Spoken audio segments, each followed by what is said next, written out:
Ya, oke. Selamat sore, mahasiswa kelas ICT Technopreneurship dan Leadership ya. Kita lanjutkan materi kita untuk persiapan ujian akhir semester nanti ya. Nah, ini sudah hadir beberapa teman-teman Anda semua, teman-teman kita ya. Ada Dimas Fajar, ada Azalia Safira, ada Ferdiansah, ada Deni Gamaliel, ada Aisyah Nur, ada Alfariski, ada ya Alfariski ya. Nah, saudara-saudara, kali ini kita akan membahas tentang eh, bisnis plan ya. Jadi setelah kemarin kita bahas bagaimana kita membuat suatu ide ya tentang bisnis berbasis IT ya, di mana ide itu kita realisasikan dengan eh, effort atau usaha yang cukup luar biasa ya.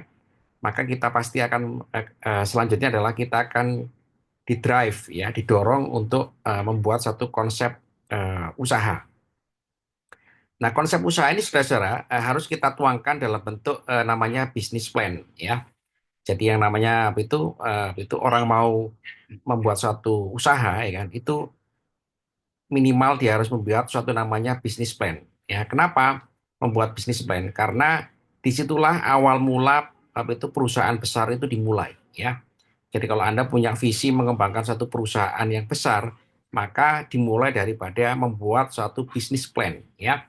Tentu bisnis plan yang dibuat ini itu eh, menakutkan ya bagi orang-orang yang katakanlah kepingin memulai satu usaha itu adalah menakutkan. Padahal tidak perlu takut ya. Sepanjang kita konsisten dengan bisnis plan yang kita buat ya saudara-saudara, maka itu perencanaan itu akan berjalan dengan sendirinya ya. Jadi kalau Anda nanti memulai suatu usaha bisnis digital ya, Anda harus membuat suatu konsep usaha. Yang konsep usaha ini kita tuangkan dengan yang namanya bisnis plan ini ya. Dengan bisnis plan ini Anda mengungkapkan suatu cita-cita. Jadi bisnis plan ini adalah mimpi sebetulnya ya. Mimpi tapi dituangkan secara sistematis ya. Jadi bedanya orang mimpi di siang bolong dengan mimpi mendirikan usaha itu di sini. Kalau kita bermimpi mendirikan usaha, maka kita tidak mimpi kosong ya. Kita ada suatu perencanaan ya yang terdokumentasi secara sistematis ya, ada estimasi ya, ada harapan ya. Jadi fungsi daripada bisnis plan ini adalah sebagai harapan ya. Harapan, ada estimasi gitu kan, ada estimasi worst case ya, hal yang buruk, ada juga hal yang itu yang baik gitu ya. Jadi Anda membuat satu konsep bisnis plan ini itu melatih kita ya, melatih kita untuk membuat suatu perencanaan yang itu bisa untung atau bisa rugi. Tapi tidak jadi masalah, namanya juga orang usaha itu ya bisa jatuh, bisa bangun ya.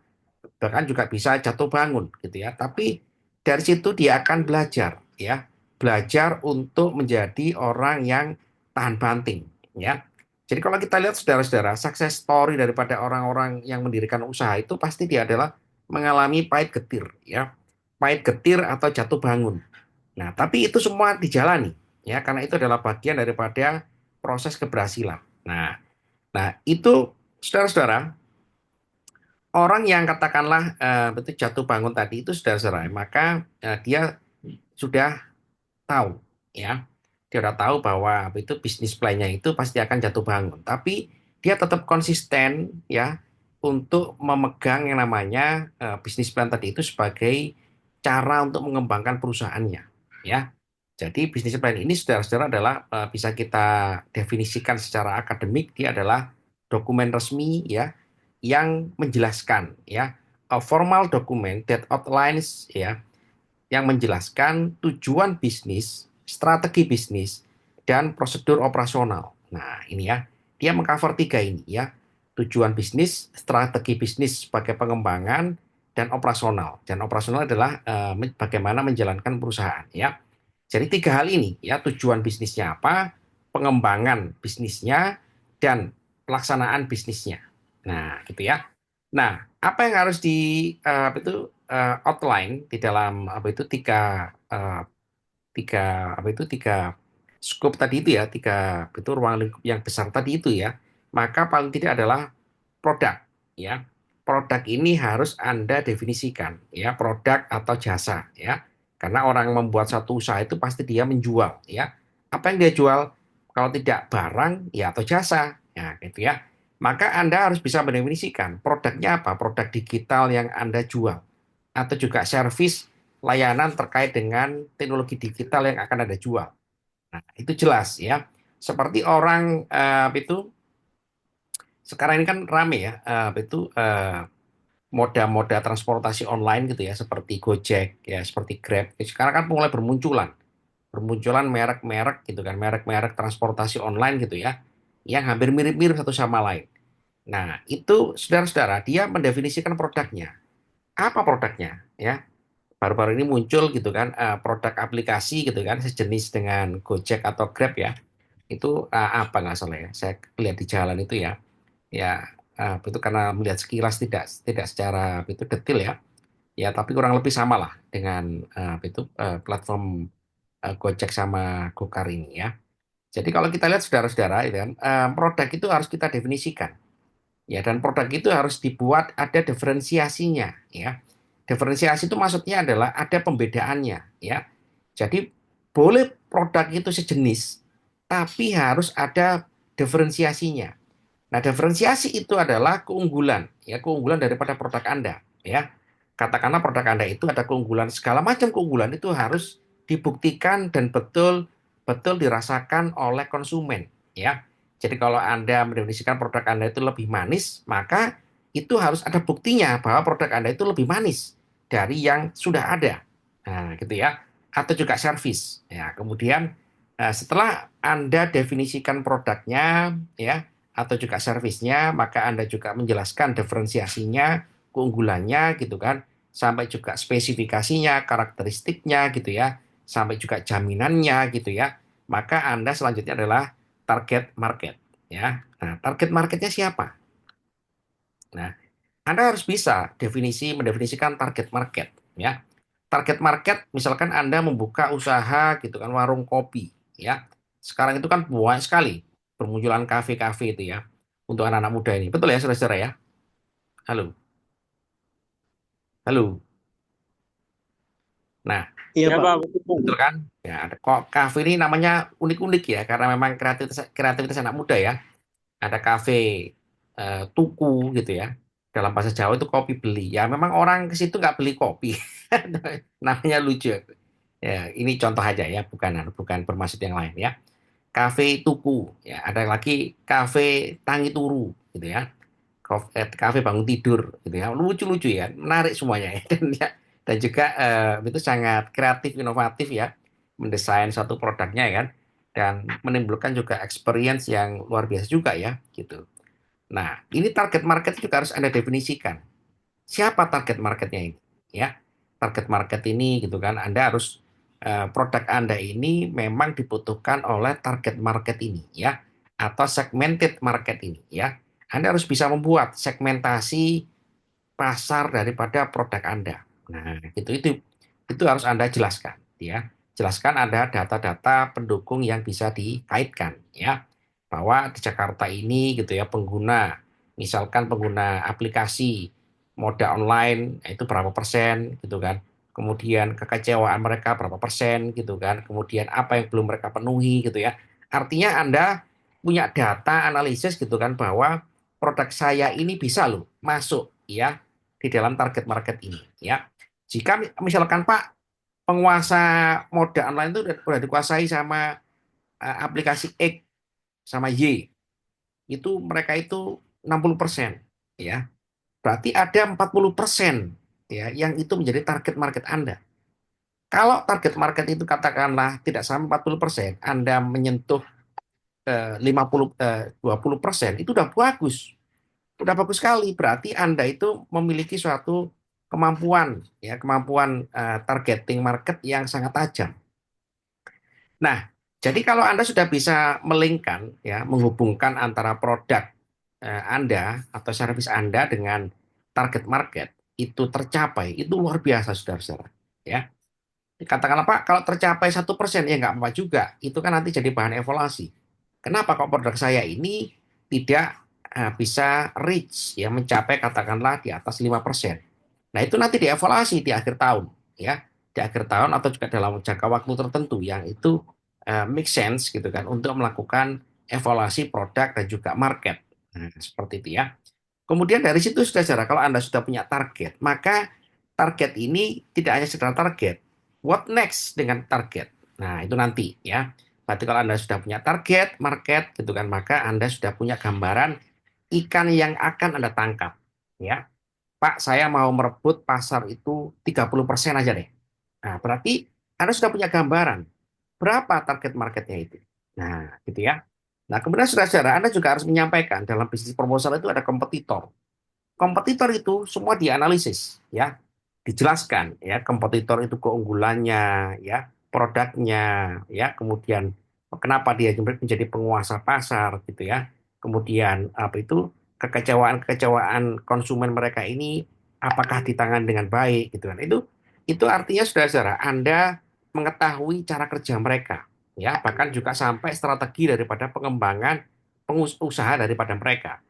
Kalau Anda bisa menggambarkan ini di dalam bisnis proposal Anda, maka Anda, wah luar biasa itu. Berarti Anda, ya insya Allah ya 50% lah, itu Anda ini pasti akan menuju kepada keberhasilan daripada operasional bisnis Anda nanti. Ya, nah gitu ya. Kemudian dari situ sudah saudara, apa fungsi daripada kita ada kompetitor ini? Halo, halo. Benar nggak saudara-saudara ya kan? Kalau kita berbisnis, kita harus bersaing.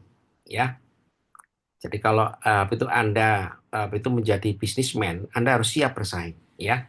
Bersaing itu harus, ya. Karena bersaing itu menunjukkan menunjukkan daripada kemampuan kita. Dalam arti ini bermain secara sehat ya, bersaing secara sehat ya di dalam dunia bisnis atau dunia usaha ya. Jadi seperti apa itu seperti Anda gitu kan punya teman gitu kan. Kalau Anda punya teman, pasti kan Anda belajarnya dengan semangat ya. Bayangkan kalau Anda kuliah di kelas saya ini sendiri, pasti Anda kurang semangat ya. Pasti si itu teman Anda gitu kan tidak ngasih tahu gitu, nggak ada yang ngasih tahu ya. Nggak ada yang misalkan Anda itu nanya tugas nggak ada yang tempat tanya gitu kan. Jadi saudara-saudara di dalam kita dunia global seperti ini gitu kan, dalam usaha pun sama. Kita dengan adanya kompetitor itu jadi lebih bagus, ya, memacu kita untuk bekerja dengan sungguh-sungguh, bekerja dengan serius gitu kan, untuk menjalankan bisnis usaha kita, ya. Dengan usaha itu maka Anda menjaga mutu, ya. Dengan adanya kompetitor, pesaing ya dalam arti yang positif gitu ya, maka Anda tidak bisa menumbuhkan awareness ya tidak bisa sekedar menjual produk tidak sekedar memasarkan produk tidak sekedar menjalin hubungan dengan konsumen seperti biasa. Jadi dengan adanya kompetitor ini saudara-saudara Anda muncul muncul kemampuan untuk bersaing, ya, muncul untuk menjaga mutu. Ya, bersaing dengan apa? Dengan menjaga mutu, menjaga produktivitas, ya, menjaga katakanlah hubungan dengan konsumen, ya. Jadi dengan adanya kompetitor ini tidak hanya sekedar kita tayangkan di dalam bisnis proposal, tapi juga menjadi awareness bagi Anda yang menjalankan perusahaan nanti adalah untuk apa? Ya untuk semakin giat, ya menjadi semakin kuat, ya menjadi semakin yakin ya Pak kompetitor saya ini ada kelemahannya di sini. Nah, berarti itu cukup Anda yang tahu ya. Itu menjadi suatu clue bagi Anda kan untuk menjalankan dan juga mengembangkan bisnis perusahaan Anda. Nah, begitu ya. Nah, dari sini saudara-saudara, jadi dari produk, target market, kompetitor. Nah, what next? Maka adalah strategi pemasaran. Nah, strategi pemasaran jadi sangat penting ya.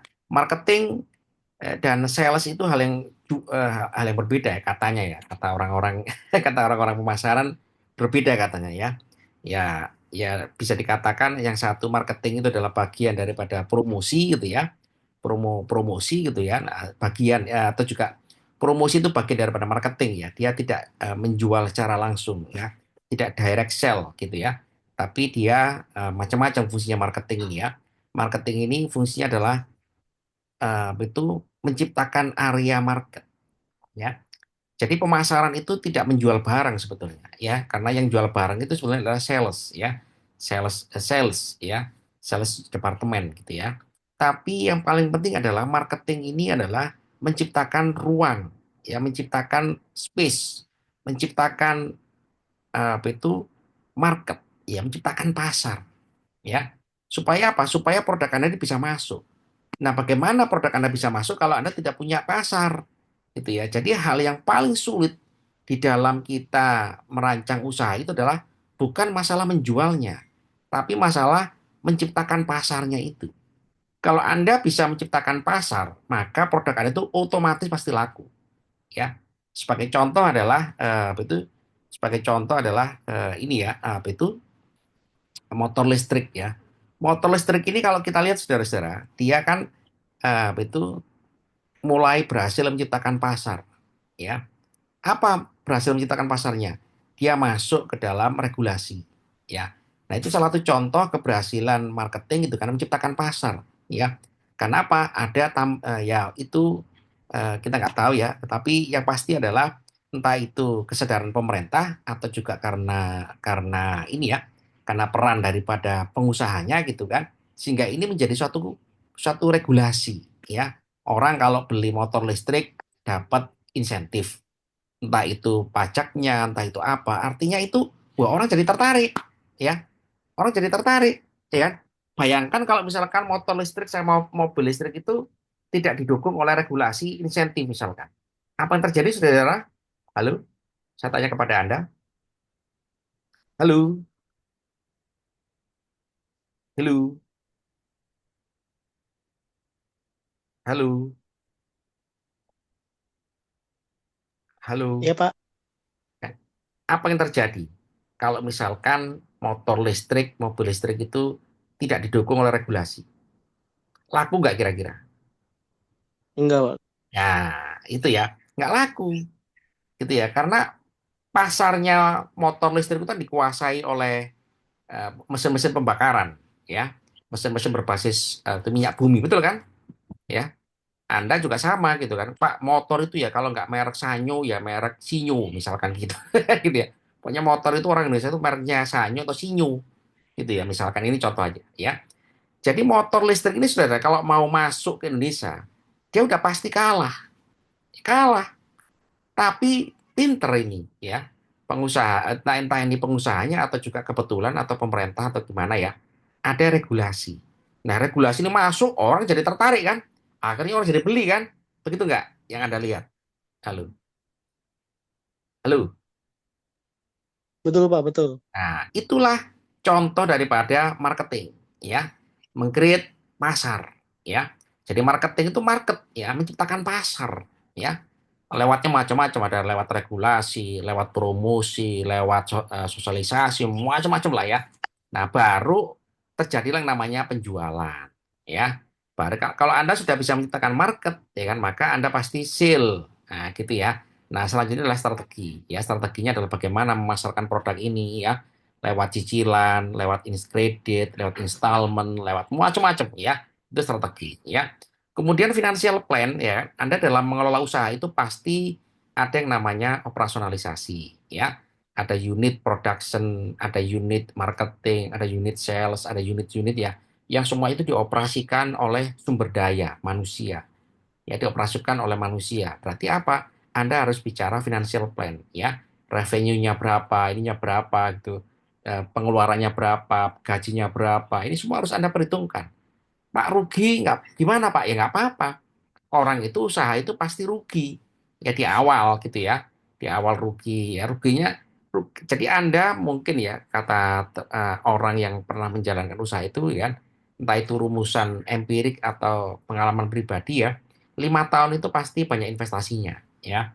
Investasinya, tugas Anda adalah itu memperkecil kerugian, memperkecil minus tadi itu. Tahun pertama minus 10%, minus tahun kedua 5%, tiga terus terus sampai nol sampai positif. Nah, itu ya.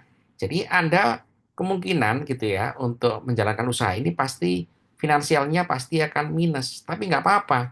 Nah, minusnya ini ada tekan terus, tekan terus, tekan terus dengan apa? Dengan memperbesar marketing dan sales tadi itu ya. Sehingga salesnya volumenya semakin meningkat, meningkat, meningkat, sehingga akhirnya nutup operasional. Dari situlah Anda sudah mulai plus, plus, plus, dan seterusnya.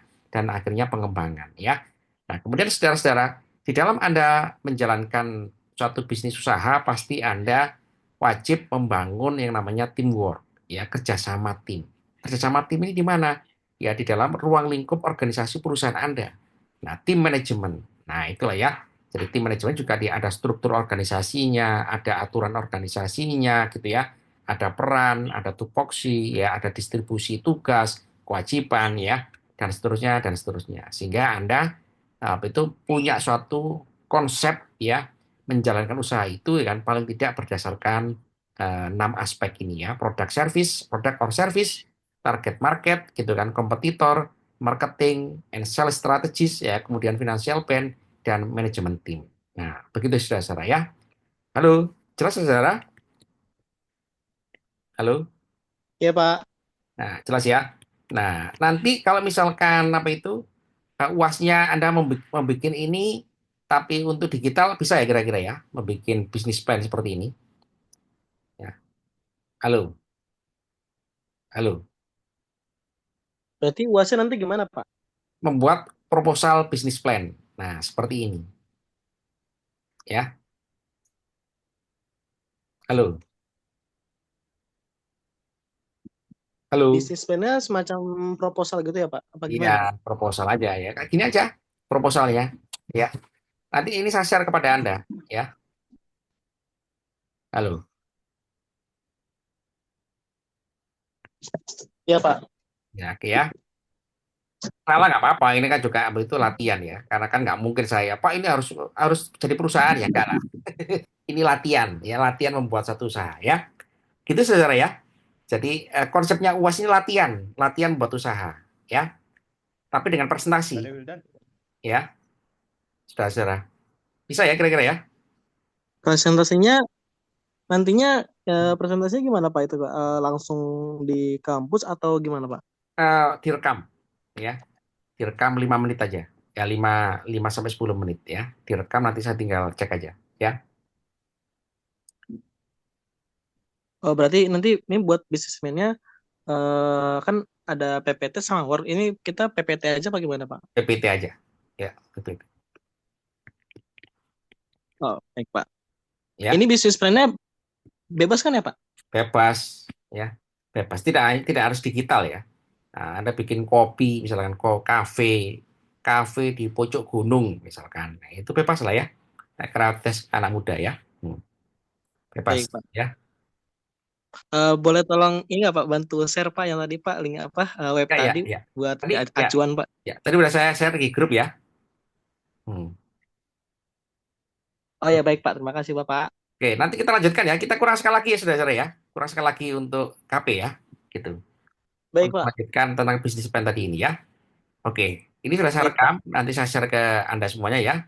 Kita ketemu lagi besok ya. Besok Anda standby ya. Oke. baik Pak. Terima Terima kasih kasih. Bapak. Ya, Rizky ini ya tadi ya. Iya Pak, Pak Rizky Pak. Ilma Rizky. Oke, bagus ya.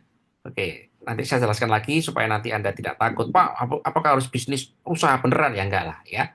Anda, Baik kita Pak. ini kan sering melihat ya, oh, ini kok berhasil, ini kok berhasil ya. Kenapa kok berhasil ya? Karena ada bisnis plan-nya gitu ya. Nah, saya mau mengenalkan Baik bisnis Pak. plan kepada mahasiswa saya ya. Ya katakanlah tidak sesempurna mungkin, tidak apa-apa gitu kan. Tapi kalau misalkan nanti suatu ketika Anda ya kan tiba-tiba dipaksa untuk berusaha, kan Anda sudah tahu. Oh, gini caranya bikin bisnis plan ya. Gitu ya. Karena selebihnya itu nggak cukup ya kan. Itu kan harus mengalami proses jatuh bangun ya. Orang-orang yang mengalami Iya usaha Pak. jatuh bangun ya. Ya itu paling tidak menjadi persiapan bagi kita gitu kan ya, namanya juga usaha ya.